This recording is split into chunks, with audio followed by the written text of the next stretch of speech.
এরে কোরবানির সময় যখন গরু জবাই করো, একটা গরুর সামনে ছুরি দেখাইও না, নিষেধ, গরু কষ্ট পাবে। এক গরুর সামনে আর একটা গরুরে জবাই করবা না, গরু কষ্ট পাবে।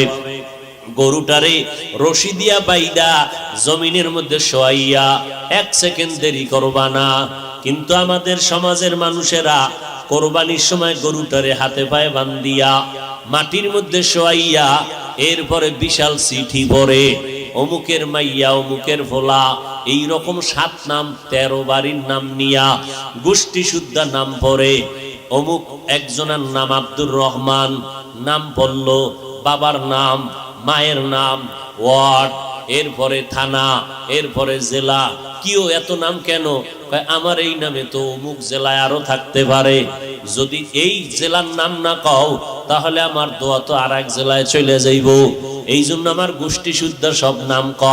7 জনের নাম কইতে কইতে গরুটা আদা মরা হয়ে গেছে। ও আল্লাহর বান্দারা, এগুলো শুধু মূর্খতা আর কিছুই না।